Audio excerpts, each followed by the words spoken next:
Welcome to Takeda's Global CSR webinar. Thank you so much for joining us. My name is Claire Topal. I'm Managing Director of Red Tomato Consulting, and I will be your MC and panel moderator.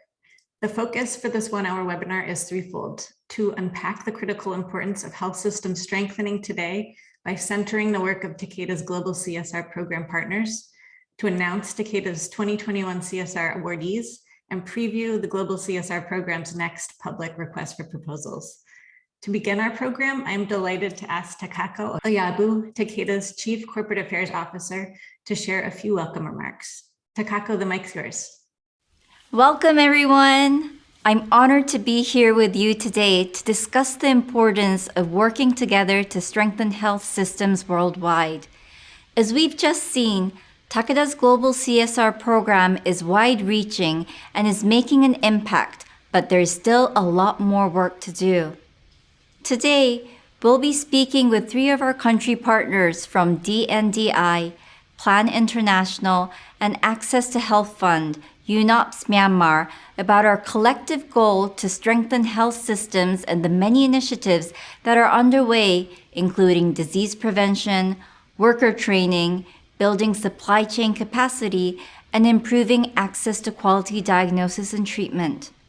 These are high priorities for Takeda, and we are striving to address them through our strong and long-standing partnerships.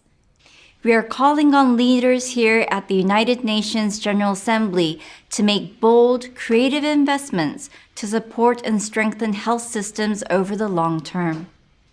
Today, we are also proud to announce Takeda's 2021 Global CSR Program awardees who are employee selected, as well as preview of our next request for proposal. Before we dive in, I want to emphasize another important message with our esteemed speakers and audience. We at Takeda are listening. We appreciate that there are no quick fixes to the complex and long-standing challenges that health systems face. That lasting impact takes time, and such transformation is only possible when informed and led by local communities.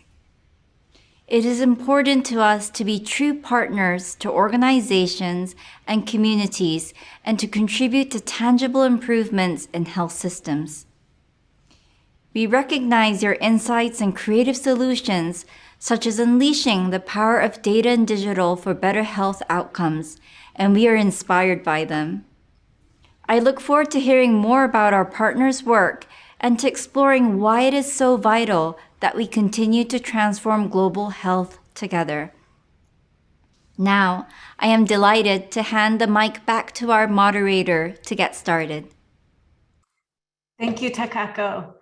We're really excited that everyone could join us today. Thank you for your time. I just want to share a little bit about our program. We'll begin with a 25-minute panel with 5 speakers. We'll explore examples of the many forms that health system strengthening can take, and we'll discuss their particular importance today.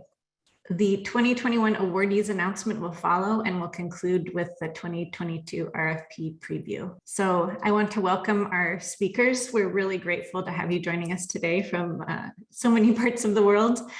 First, I'd like to introduce representatives from 3 current Global CSR program partners.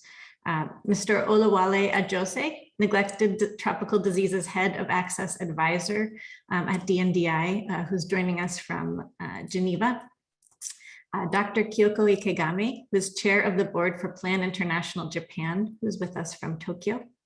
And Dr. Josephine Obel, Deputy Director of the Access to Health Fund at UNOPS in Myanmar. I'm also very delighted to welcome Ms. Mia Malan, Founding Editor-in-Chief for the Bhekisisa Center for Health Journalism, joining us from South Africa, and Dr. Thura, Executive Director of Community Partners International, with us from Myanmar. So thank you again for being here. And to begin, I'd like to pose a question to Takeda's current partners to each briefly summarize, just in a minute or two, the kind of health system strengthening you're doing with Takeda's support, where it's taking place, and why it is so critical at this particular moment in history. So Wale, I'd love to start with you. Could you tell us about your work with DNDi and how it is strengthening health systems, what it looks like in practice, and why it matters so much today? Sure. Let me just start by saying a big thank you to Takeda for having DNDi on this very important panel. As many of you might know, we're a non-profit organization that discover, develop, and deliver better treatments for neglected patients in low and middle income countries. And the patients that benefit from our investments are usually like the poorest of the poor. You know, these are people that live in very remote rural settings where, you know, access to the most basic services just do not exist. And so with the support from Takeda, we're implementing an ambitious program to expand access to the most optimal treatment options to support the attainment of the WHO NTD roadmap. And the focus of that project is on 5 neglected disease areas: sleeping sickness, leishmaniasis, Chagas disease, mycetoma, and river blindness. And the project spans, you know, across a geographic footprint of 3 continents: Africa, Latin America, and South Asia. Across these intervention areas, I would say we have 3 buckets of health system strengthening activities that are quite relevant to today's conversation.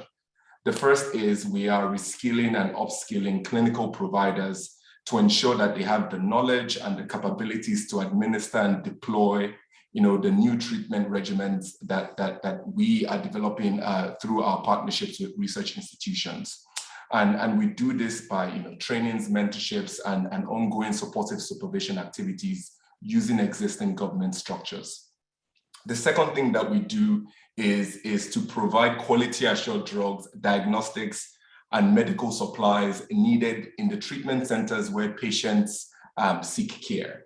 For us at DNDi, we see access to health commodities as perhaps one of the most critical activities needed to strengthen health systems, especially in an era when, you know, logistics supply chain systems have been crippled due to COVID-19 pandemic. I would say the last intervention is really around community awareness and mobilization around neglected diseases. In many of the endemic areas where we work, the communities are not just sensitized enough on the causes of the disease, signs and symptoms, how to prevent the disease, you know, what to do when you have the disease, and so on. And so if you strengthen the health system, for you to strengthen the health system, it really starts with the patients. We need to help the patients make healthier lifestyle decisions, to be more informed about their healthcare options and their rights as citizens, so that they demand for better health services from their leaders. So I would say these are really the 3 buckets of health system activities that we work on and why we think it's very important. Thank you so much. I want to come back to this, but let's walk through all these different projects and then kind of bring them together. Thank you so much, Wale. Josephine, I'd love to hear from you about the work the fund's doing to increase access to healthcare and in Myanmar, and how it strengthens systems over the long term, and the particular significance of this work during the pandemic and in the midst of the unrest the recent unrest that's happening. Thank you very much, Claire, for that question. So I think, as many people in this audience probably know, Myanmar is currently hit by a dual crisis. First, the COVID pandemic, which has seen a major surge in June, July, August, with massive deaths and a complete collapse of the public health system. And secondly, a military takeover on the 1st of February, which led to a political crisis, massive strike among public sector health workers as a protest against the military takeover, and as such, really a collapse of the health system. And I think what we can say is, at the backdrop of that, what I think Myanmar, as well as many other countries, have learned is the importance of local systems, the importance of community-based systems, the importance of functional health systems close to people to deliver on people's legitimate needs. And what we are partnering with Takeda around is a program in Shan State based on ethnic health providers and ethnic health organization, where we try to build their capacity to respond to people's needs in these areas. And it has 3 components. So one of them is people, so strengthening ethnic health workers' capacity to deliver services. The second is assets, so it's facilities, health facilities, strengthening the infrastructure. And the third one is the health financing and supply systems to drive these organizations and health services. So that's very much the what we are doing, and the why. I would say, I think I would like to highlight two items. One of them is, and I'm quite thankful for Takeda to support this area and realizing the importance of health systems, which is really, without systems to deliver services, it affects people and people die, and it is the most marginalized that are hit the hardest. So as such, there's an ethical imperative to act. And secondly, the other point I think should be highlighted is the fact that investing in health systems is not only investing in health services, it's also investing in the social fabric that ties communities together. In the sense, and I can maybe try to exemplify it so it gets a bit less abstract, in the sense that if you're a man and a woman, or a woman with a sick child, and you come to a health facility and there is no medicine or there is no health worker, how is your trust that that system that maybe you pay your taxes to is going to support you in your needs? What is the likelihood that you will listen if they come and offer you a vaccine against COVID, for instance? It's really a fundamental sort of responsibility of governance to support people's in their very legitimate health needs. And as such, I think that truly investing in health systems is not only investing in health services, it's also investing in social cohesion and in peace. Thank you. Yeah, I mean, I think we all see that this work is incredibly urgent in any time, and particularly now. And exploring its urgency is really our focus today. I'm hearing a theme from both speakers so far, really about empowerment and trust, and centering the work around individuals and patients. Thank you, Josephine. Kiyoko, could you tell us about PLAN's project supporting refugees from Syria and South Sudan, and how this fits into health system strengthening? Which systems is it strengthening, where, and why is it so important today during this moment in history? Thank you, Claire. Well, as you know, the refugees are forced to leave their own countries by various reasons. One of the most vulnerable groups, of course, Plan International Japan, an NGO, has worked with refugees from Syria and South Sudan in several surrounding countries in the Middle East and Africa with the Takeda Fund, thanks to the Takeda support. I myself had a chance to talk to refugee families from Syria in the camp in Jordan, at the resettlement area in Lebanon, as well as refugees from South Sudan in Uganda. Main inputs are health education to children, especially to young girls, and responses to their needs, health needs, such as safe water supply by providing wells, and nutrition support by growing monitoring system introduction and veg gardening. Let me quickly touch to 3 points which we learned as lessons. Some of them are new and some of them are old in relation to health system. Holistic health approach seems to be a key word. The first point is the service provider, health worker as supply side versus community people as demand side. They are not sometimes coordinated. So that we recommended that, and we successfully organized the information sharing system for identification of proper and clear needs prior to the intervention to the community. The second is that the refugee in camp and or settlement versus host community people. Both of them do not sometimes, discuss enough to reach a consensus. When we look at the refugees, we cannot ignore the role of the host community. So we ask all the stakeholders to be involved and collaborated prior to health decision at the community. At the same time, we realize and we just try to persuade them that we cannot segregate a group of people to make them safe from COVID-19. As it is said by Claire, that group of refugees and group of community, host community, they just get the infections back and forth. So we have to work together in order to prevent, in order to stop any kind of infectious diseases, not only the COVID-19. The last point is that prevention, such as washing hands or safe water supply, are very critical at the community level, which leads to the behavior change of the community people for better health.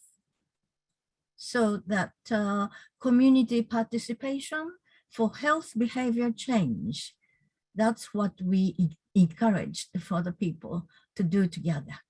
Thank you very much. Thank you so much, Kiyoko. And this, I think your statement really clarifies or helps us see that the word system can be so nuanced. There are so many ways that a system can work and so many ways to strengthen it.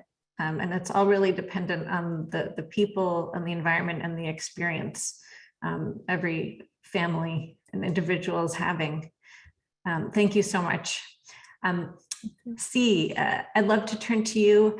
Josephine talked about multiple challenges in Myanmar today. I was hoping you could talk about what the health system strengthening work we've been hearing about means to you in your community against the backdrop of what's happening, and what you wish the international community kind of gathered here virtually at the UN General Assembly. What do you wish the community understood about health system strengthening in your country right now? Thank you so much for your question, Claire. Thanks for having me today. I think I will flesh out on what Josephine just mentioned. So in 2016, Myanmar launched a very ambitious roadmap to achieve the universal health coverage by the 2030, which is in alignment with the UN Sustainable Development Goal.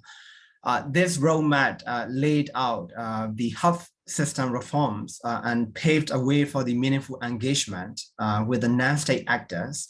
So in this case, we are using ethnic health organizations. So for the first time in our history, the ethnic health organizations were recognized and received the equal priority with the public and the private sectors. The roadmap was commended by the WHO Director General and others for seeking to address the health inequalities through the investment in the primary healthcare. So these ethnic health organizations are the key health service providers in the conflict-affected areas of Myanmar. Without them, the country cannot achieve universal health coverage in the stated time frame, obviously. So these organizations reach several million people that have historically remained out of the reach by the government health system. So this is partly because of the resource limitations, but also because the decades of conflict have eroded the trust between these communities and the central government. So drawing on our 2 decades of the close partnership with the ethnic health organizations, Community Partners International helped to facilitate the dialogue and cooperations with the Ministry of Health and Sport to implement the roadmap. So our health system strengthening goal was to strengthen the ethnic health organizations and and in alignment with the national standards and the protocols, so that they could provide the primary healthcare services of equivalent scope and the quality to the public and the private sectors. So during the past 5 years, with the support from the key donors agencies like Access to Health, the significant progress has been achieved in strengthening the ethnic health systems, including the service delivery, human resources for health, supplying some medicines, even the piloting the health financing reform project. So the impact of these investments has been vividly revealed during the COVID-19 pandemic and the Myanmar's recent political turmoil. The ethnic health organizations has been at the very forefront of the COVID-19 response at the community level, responding very rapidly, flexibly to the fast-changing situation on the ground. As tensions and the conflict have escalated in many parts of the country, they have provided emergency healthcare services to the affected communities, including the displaced population due to political crisis. So obviously, like the February coup and its aftermath have derailed the progress of the national health reform, unfortunately, and set the country back many years. But in the period of the crisis, it is crucial that we continue to support the ethnic health systems and the people that they serve. So therefore, my wish here is that the international community fully understands and supports the critical role of the ethnic and the community-based organizations as key health service providers to the most marginalized people in the conflict-affected and the fragile states of Myanmar. Thank you so much. Well, thank you so much for that, C. Yeah, I think we're really reminded, health systems aren't monolith. There are many ways health system works, many systems within systems, and it matters, which systems we're talking about and who's strengthening them in what ways and for who. Thank you so much. And really to help us kind of take a step back and put all these rich and nuanced projects into context, I'd love to invite Mia to talk next. Mia, we've heard from other speakers about many different kinds of projects in different locations. All of them can be considered health system strengthening, but we're hoping you could help us put this discussion about individual projects into a broader global context. What are you seeing and hearing in your reporting about the nuances of health system strengthening and its particular importance today? Thank you so much, Claire. I think if we want to have a really good and a concrete example of health systems today that we live in, it is this COVID pandemic that we live in that can explain it so well. Because if we just look at vaccination, we know that it doesn't help to donate vaccines to a poorer country that doesn't have systems in place to maintain the cold chain and to distribute those vaccinations. And one of the previous speakers has pointed out that education and sensitization campaigns to make health systems culturally appropriate is as important. I've seen it in my own country, where if you have COVID vaccines, you can have all the evidence in the world. If you do not have the resources to sensitize people and educate them around what those vaccines can and can't do, it essentially results in people not being willing to take them. And also in my own country, and I know in many other African countries, not just South Africa, a huge issue with the health system for COVID has been having a system in place to record massive amounts of details of who has been vaccinated and who has not been vaccinated. But I think health systems goes beyond that of just individual countries. Something COVID has really highlighted is the inequity of the world. And you can have a system in a country as effective as you want it to be. If it operates within a larger system of inequity, it's not going to operate well. Whether that is a poor or a rich country, we've seen that with COVID in the way that this virus spreads. No one is safe without equity. So I think in summary, if we look at health systems and we look at it from a world health system perspective, if we don't create a more, if we don't change our code of conduct and our way in which we look at whose resources is who and to who belongs it, we're not going to get to a healthier world effectively. So if we want to create a more equal health system, not just in individual countries, but also across the world, we're going to have to start to look at a different way when it comes to sharing technologies, the way that pharmaceutical companies look at intellectual property rights and profiteering, because without that, it doesn't matter how much effort we put into individual countries' health systems. If we operate within a system that allows some countries to hoard resources, in this case vaccines, while others have nothing, then we're not going to achieve much in individual countries if those countries have to operate within a larger system that is so unequal. Thank you for that. And I just wanted to make a quick follow-up question, Mia. What is the role in that broader system where we say, if we have this larger inequity in systems, what are we to do? We can't make that huge impact. What is the role of individual projects like the ones we're talking about?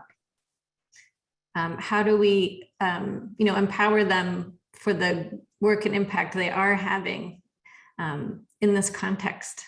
So I think individual projects are obviously very, very important. And without those smaller projects, the larger system would never work because the larger system is made up out of all those smaller projects. And I think to support those smaller projects, especially if it comes from international donors, it is so important to make sure that those donors understand the context in which those projects operate, the cultural norms around it, and also to be very aware of making the partnership equal. A decade or 2 decades ago, the word partner came up in donor relationships to make it more equal, but it's so often not equal. It is so often a donee and a donor. And I don't think an individual project can work in the best way possible if one person is always the boss and the other person is always the recipient, because it really goes both ways. It really goes that a donor also receives a lot of knowledge from the project and understanding and contributes in a huge way to also improving the world.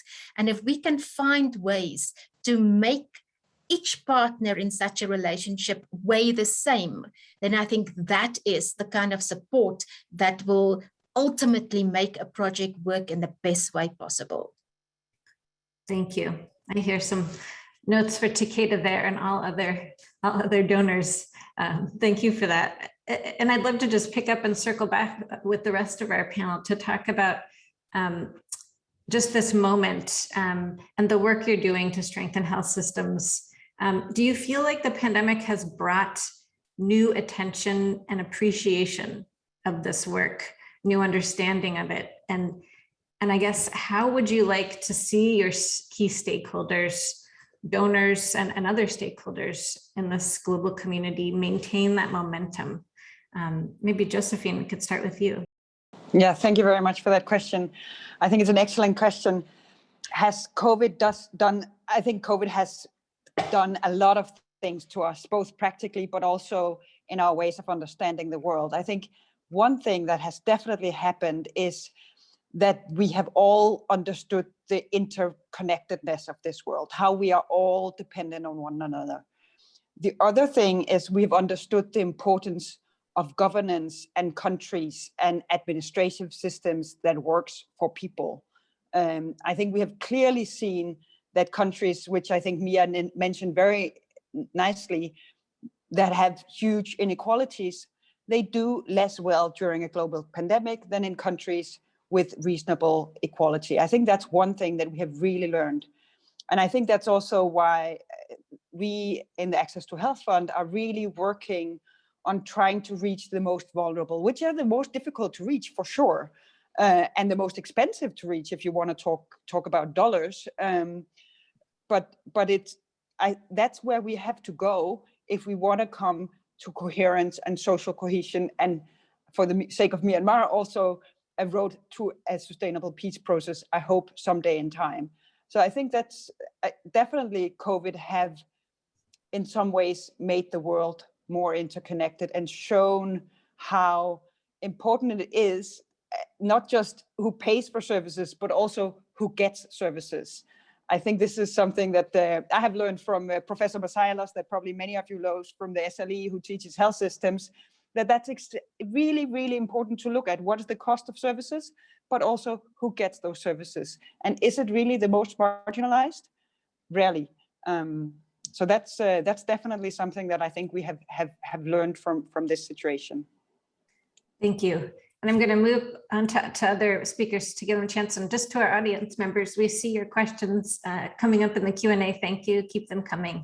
I want to turn to Wale. If you could address that, is there new attention and appreciation of the work you're doing? And how do we maintain that momentum? Yeah, it's a really good question, and Josephine really touched on some important points. So just to add to what she said, COVID for me has been really a leveler, and we saw health systems filled to the brim with COVID patients, and patients that were seeking care for other diseases were either turned away or put in a long queue and asked to wait for many hours. But then on the flip side, we also saw that governments had to rely more on community structures for getting services to patients, say at home, and rely more on structures that they would typically not really focus on, right? Whether that be innovation such as self-testing or telemedicine or using community health workers and so on. So for me, COVID still is an important reminder that the concept of strengthening your health system really goes beyond just the need for us to strengthen the traditional brick and mortar structures, right? That there's a health system that goes beyond the physical structure, your hospitals, your primary health care centers, and so on. It was a reminder that we need to start to think about, what is the role of the, your community healthcare worker? What is the role of pharmacies? What is the role of other channels of distribution where patients actually seek care? What we're seeing with our work is that we are having to think about these things and think about new channels of reaching people because of COVID. And I think it's a good thing. And so as we think about, where investments should go into the future, this would be my advice, that we need to start to think about how we invest in these non-traditional brick and mortar structures within the health system. Thank you. I'd love to pose the same question to Kiyoko. Do you think there's new appreciation or understanding of Plan's project and work, and how do we keep this attention and enthusiasm going? Well, yes, it is really the good time for all the staff and the Plan, and also that the staff in the country where we are working in Africa and the Middle East, that to tackle with COVID-19, because there is one story which came from the African continent, that is that the COVID-19 pandemic highlighted the importance of prevention as part of health system strengthening. This is especially true for marginalized population, such as refugees and the people in the rural area, where the vaccine may be reached at the last. So this is the story that which we received from the African countries, several countries. And may I just add one more comment to what Mia said? I totally agree to what you said, that we have to put the equity in health as a center of our activities for future. Then in terms of COVID-19, that COVAX facility for the distribution of vaccine in African countries is not enough. I should say that South Africa, it has the most advanced in terms of the vaccination, but majority of the African countries stays, through 1% of the total population to 5 or 6% at most. So this is not really fair. So that the equity in health, this is what we have to think and we have to tackle for future, I think. Thank you for Mia, that, the good, how do you call that, the imagination. Thank you. Thank you, Kiyoko. C, I'd love to turn to you and see, is there a new attention? I'm sure there's a unique situation giving multifaceted challenges you're facing. Do you also see a really unique opportunity for harnessing momentum around the work you're doing? Right.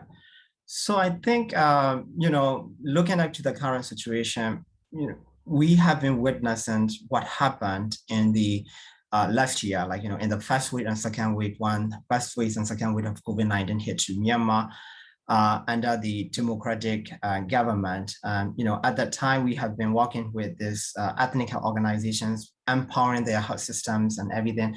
And we continued that work until right now. In 2021, starting from the 1st February, post-coup, and we looking at all the changes and what is happening on the ground, and we started to notice about I would like to bring the 4 main points here. The first thing is the sustained investment in the systems that we are working. So either that is going to be the public sector health systems, or either that is going to be the ethnic systems, because we have witnessed that these ethnic health organizations and the community-based organizations, when they are considered to be part of the whole systems, they started to demonstrate as if they are the main key providers in the confined territory. So it has been a very enjoyable movement. When we see about how agility they have, how responsive they have in terms of the overall services they are providing. So that is the one point that I would like to make here, the sustained investment. And we also learned that the responsible leadership. So when we talk about the different domains of the health systems, the leadership scams, are always at the top. It is not merely just the drawing policies or bylaws or anything. I think it's really important to make sure that leadership has the foresight planning for the future, and also to which extent she or he has the equitable sort of thinking, and how he or she is going to apply to the constituency that he is serving. And so that responsible leadership is one lesson learned that we have been witnessing. And the other thing is the engaged citizens. So, we have seen that, from Myanmar last year, the citizens and the communities have been moved to be part of this effort. And we always say, whole of the society approach that we have demonstrated, contributing to despite the shortcomings of our Myanmar health systems, we have seen the really exciting outcomes in the first and second wave back in 2020. And right now, right after the third wave, we all know about what is happening in Myanmar. Even for the caseload, we can't really predict what is the actual epidemiology figures here. And so finally, I think I would like to re-emphasize again on the agility and responsiveness. We do really think that when it comes to the different shocks, either that is going to be pandemic situation, either that is going to be the political crisis, agility and the responsiveness of the systems is a special aspect we do need to pay attention when it comes to the leveraging the existing health system strengthening activity that we have been doing. And I think that these are the 4 main points that I would like to share here. Thank you. Thank you. Thank you. This time has flown by. Getting messages, we need to move on. I wish we could answer more questions. I would like to just pose one final one and ask for a very brief response from each of our speakers. Our participants have reminded us that the focus of our webinar is where do we go from here? And I wonder if you could each just in maybe one sentence kind of say what's the next step for your project or your organization in this journey. And Mia, since you're a journalist, I know you can think fast, so I'll start with you. So if I have to tell you where my journalism organization will go to, I can tell you that something that COVID, a pandemic, has really done in terms of, strengthening systems in the media world is it vastly accelerated partnerships that we formed with both health organizations and other media organizations and made us stronger. We would never have had so many projects. People don't share in the media world, and in the health world often not either. But we have started to work together in ways that we help other organizations with health reporting, or they help us, where if there wasn't a pandemic, that system would not have been strengthened because there would have been, jealousy or sensitivities, and it was just breached because of a pandemic. Thank you. C, would you comment next? Just very briefly, almost even one sentence. Where will you go next? Right. So I think, when it comes to the health system strengthening, we tend to think of building up the public sector health systems. This is logical, totally, and public sector plays a leading role in most of the cases. But in the complex environment like Myanmar, it is very important to recognize and support the non-state actors as the essential health service providers. And so I would like to encourage the global health community and the leaders here to regard the non-state health providers in Myanmar case is the ethnic and the community-based health organizations. We need to sustain the investment in them so that we can promote the access to health for the most vulnerable community, as well as to build these sustainable and the resilient and the equitable health systems for the most vulnerable populations in Myanmar. Yeah, thank you. Thank you, C. Wale, I'll ask you to respond next. Yeah, no, for us, it's hard to say exactly where we're going, but I think the biggest thing on our minds right now is sustainability. And DNDi, many organizations might disappear in the future, but health systems are not going away. And so we are really working more closely with our partners to really try and answer this question. So thinking about how do we ensure funding is sustainable? How do we ensure supplies are sustainable? How do we ensure all of the facets of our interventions are sustainable and it's taken up post, when the project ends or, when we move on as an organization to other things. Thank you. That really is the focus, for the future. Great, fantastic. Josephine, would you respond next? Thank you. I can try. And I think I will try by almost repeating a few items that Thura mentioned, which I think are quite critical, which is the responsible leadership and the political will is extremely important for health systems. It's important in our project, our partnership with Takeda in Shan State, but it's also important for the people who are around in this meeting here who are having positions that are in different ways providing that leadership. And this is also a side event to the UN General Assembly, where clearly the responsible leadership and the political will to deliver health systems and deliver ultimately on the SDGs, right? That's definitely crucial. And the other flip side of that coin is the engaged citizens that I think Thura also mentioned, the mobilization from the ground up on these legitimate demands and enabling citizens to act on those demands. I think those two are really crucial next steps, or current steps even. Yeah, current and next steps.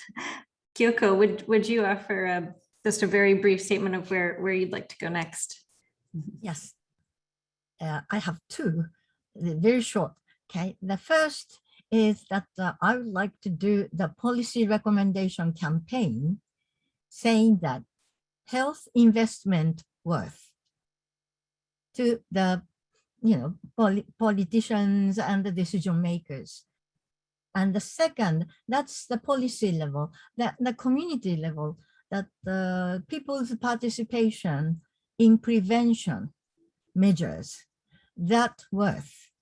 So that the two worths, one for the health investment and the other is community participation, the people's participation. Thank you.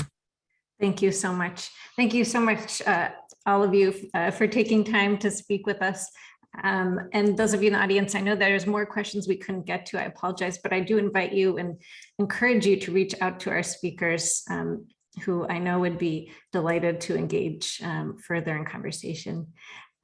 So thank you to our panelists. I'd love to move on to the next part of our program, which is the announcement of Takeda Global CSR Program's 2021 awardees. And I am very pleased to introduce Flavia Bertolino from Takeda's Growth and Emerging Markets team, joining us from Brazil to make this worldwide announcement. Following the announcement, I'll ask a representative from each of the awardee organizations to make a brief statement. Flavia, I'll give you the microphone. Thank you, Claire. Hello, everyone. I'm Flavia Bertolino. As a member of the Growth and Emerging Markets team in Brazil, I see firsthand in my region the impacts that a strengthened health system can have on health, hope, and lifelong opportunity. As a Takeda employee, I am able to see the positive impact of our work, not only through the research and development we do every day, but also through our global CSR programs, thoughtful support for health systems around the world. Ultimately, the goal is to improve the next generation's access to healthcare and the opportunities to thrive. I am also grateful to be able to participate in the selections of Takeda's Global CSR program partners through the employee vote.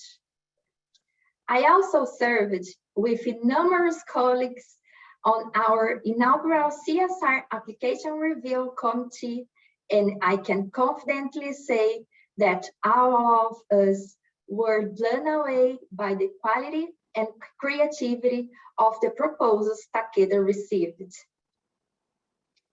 Now, on behalf of my colleagues across 80 countries, I'm honored and very excited to announce the 2021 awardees, the results of the employee vote. First, we are delighted to partner with IntraHealth International over the next 5 years to help transform training for health workers at private nursing schools in Mali, Senegal, and Niger, and sustainably increase the number of qualified nurses serving rural communities. Second, we are thrilled to partner with JAPIGO and its Integrated Women in Health Network over the next 5 years to help strengthen India's maternal and child health ecosystem. The project will help raise quality and continuity of care and leverage predictive analytics and innovative in financing. And finally, we are very happy to partner with Pathfinder International. Over the next 4 years, Pathfinder International will advance women's and growth leadership in responding to disproportionate impact of climate change and emergencies on women's health in Bangladesh, Myanmar, and Pakistan. Congratulations to our 2021 partners. All of Takeda's employees are thrilled to welcome you to the Global CSR program family. We are so excited to learn about and from the impact we know your work will achieve. Claire, I hand the mic back to you. Thank you, Flavia. Congratulations to Takeda's newest Global CSR program partners. I'm going to invite a statement from each new awardee. And I'd like to start with Polly Dunford, President and CEO of IntraHealth International, to go first. Polly. We're thrilled to be partnering with Takeda to help solve the shortage of highly trained nurses in rural communities in Mali, Senegal, and Niger. This partnership will revolutionize the way health workers are trained at private nursing schools, improve healthcare in communities that need it the most, and draw brilliant young students to the profession. We are going to use our decades of experience working with schools in rural Francophone West Africa, and we're going to apply the models that have proven to be the most effective there. One example, since 2001, we've partnered with the Gao Nursing School in remote northern Mali, where there is an acute shortage of health workers, along with violence and extremism, that have left far too many communities without access to care. Today, the Gao Nursing School is responsible for graduating 89% of all of the health workers in northern Mali, and 93% of the school's graduates have remained in northern Mali to serve communities there. In partnership with Takeda, we'll help 12 private schools in Mali, Senegal, and Niger to sustainably increase the number of qualified nurses ready to serve the populations that need them the most. Over the course of 5 years, we'll work with them to partner effectively with the public sector, achieve the appropriate accreditations, enhance competency-based curricula, create effective learning approaches, and graduate students from underserved areas. We're so excited that this new partnership with Takeda will help more nurses and communities in West Africa, and that it will help us achieve our vision of ensuring that everyone everywhere has the health care that they need to thrive. Thank you. Thank you so much, Polly. I'll ask JPIGO's President and CEO, Leslie Mancuso, to go next. Leslie. There is nothing more inspiring than finding a partner that shares your same vision. In Takeda, JPIGO has found that. One who shares our belief that all women deserve access to high-quality pregnancy care that saves lives. Knowing Takeda's drive to improve the communities they serve, and Takeda's commitment to scientific excellence, we are thrilled to embark on the iWin project in Madhya Pradesh, India. There, we will bring together emerging technologies to break down the persistent barriers to progress for women and their providers. Together, we'll target the most pressing issues for pregnant women now and generate data needed to help those women most at risk in the future. Together, we'll build a mother-focused, scalable maternal newborn health system by improving quality and continuity of care, and certainly by bringing into it predictive analytics and innovative financing. Together, we will also work to bring care to all those that need it and bring to the mission of JPIGO that ensures that all persons, no matter where they live, deserve care, and therefore where a person lives should not determine if they live. Thank you. Thank you so much, Leslie. I will invite Pathfinder International CEO Lois Kwam to speak next. Lois. Pathfinder is delighted to work with Takeda on this groundbreaking initiative. Women are half of humanity, and women are the key to better health and a brighter future. At Pathfinder, we've been supporting women for decades, providing them with the kind of services that they need so they can reach their full potential. And we admire the way that Takeda has delivered healthcare innovations for the world's people, literally for hundreds of years. Together, We will support women as problem solvers so that they can build stronger communities and better healthcare systems in those parts of the world that are most hard hit by climate change.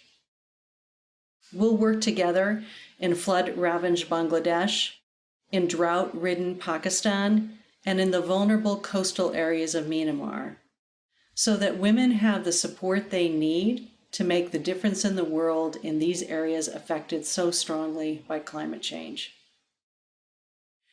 We know that in every place, in every village, and at every time, women are the frontline healthcare workers. The frontline healthcare workers as healthcare givers for their family. And in this work, we'll support them with the family planning, with access to water and sanitation, and with better education, so that they can truly be the problem solvers that they're capable of being in their communities. We know that when women lead, a healthier planet happens. Now, bear with us another few minutes. We'd love to still give you a preview of the next RFP. I'd love to ask Ms. Toshie Ando, who's head of Global CSR Strategy and Partnerships for Takeda, to share more about what comes next. Toshie, I'm sure there's many potential partners interested in what's going to be coming next. Please give us a preview of what to expect. Great, thank you, Claire. And congratulations again to our 2021 awardees. We've been so inspired by all the applications we receive and truly look forward to reading proposals for our next RFP. Now, as you see on the slide, I am delighted to announce the launch date of our next public RFP. The RFP document, which contains extensive guidance and our application form template, will be released on the Apply for Funding page of our website on October 11th. Our digital CSR donation management system is always open for registration. And on the RFP launch date, eligible organizations will be able to begin filling out applications. Applications will be due on November 19th. Our health system strengthening theme will remain our focus for 2022. We'll hold another webinar on October 27th, dedicated to the RFP and to answering questions about the application as we did last year. We appreciate the time and energy that creating and submitting these applications takes. And we're grateful that so many organizations with such exciting experience, work, and insight have joined us today and are considering applying. Thank you. And back to you, Claire. Thank you, Toshie. The way Takeda supports its CSR and global health is very unique. And I know so many people on this webinar are excited to dive into that RFP on October 11th. To members of our audience, thank you so much for your time and participation today. I hope you came away with a nuanced understanding of health system strengthening and appreciation for the projects and partners we have that Takeda has. To our speakers, really appreciate your time and sharing your insights and expertise so freely. Flavia, we appreciate your showcasing the passion and enthusiasm of Takeda employees for global health and for the company's CSR approach. To the new awardees, congratulations. Look forward to learning about the impact of your partnerships with Takeda next. So this concludes our webinar. Thank you again for joining us today. And an animated note of thanks from Takeda will follow, but many, many thanks for your time.